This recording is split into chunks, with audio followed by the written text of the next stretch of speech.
ayaw eh. Siya ayaw niya. Sarap yun. Eh di hayaan mo siya magtrabaho, mate. Gets. Diba? Yun nga talaga yung hack eh. Nasabi na ni Kuy Kuy yun eh. Na, Diba? Parang, bakit mo pa problemahin? May lalaki nga na may kakampi ka eh. Parang ang gagawin mo na lang, tulungan ko na lang tong lalaking to kasi siya nang bahala sa lahat.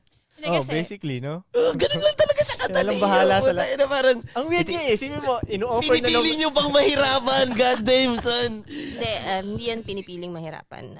Ano yan eh, di ko naman ibig sabihin na hindi ko isasama yung lalaki sa decision making or sa pag-solve ng problema.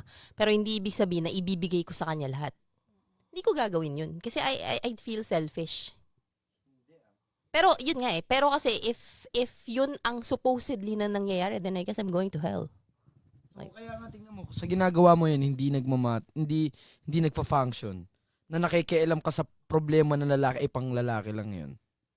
Gets mo? What's the problemang pang lalaki? I mean, yung dapat na problemahin is pang lalaki lang dapat eh. Ang problema is para sa lalaki lang eh. Hindi nga dapat na mga problema ang babae eh. Alam nyo, ang sarap siguro kung lahat ng lalaki kagaya nyo, no? Na parang ang tingin sa babae, wala kayong gagawin dyan, magpaganda lang kayo. Hindi lahat ng lalaki ganyan. And I know for a fact na konting-konti lang kayo Hindi, ganyan. unang-una rin kasi, nakakatamad na ganunin yung mga babae ngayon eh. Like, gusto sana ng mga Kasi lalaki.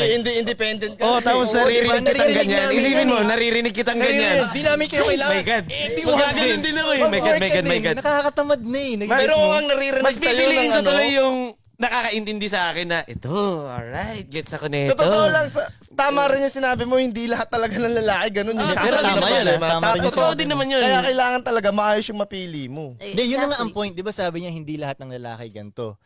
Kaya nga, sobrang konti nun.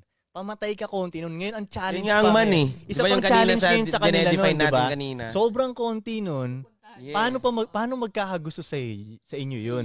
Minsan hindi nyo iniisip yun paano magkagusto sa inyo yung ganong klaseng lalaki na mapapahupa niya ang lahat.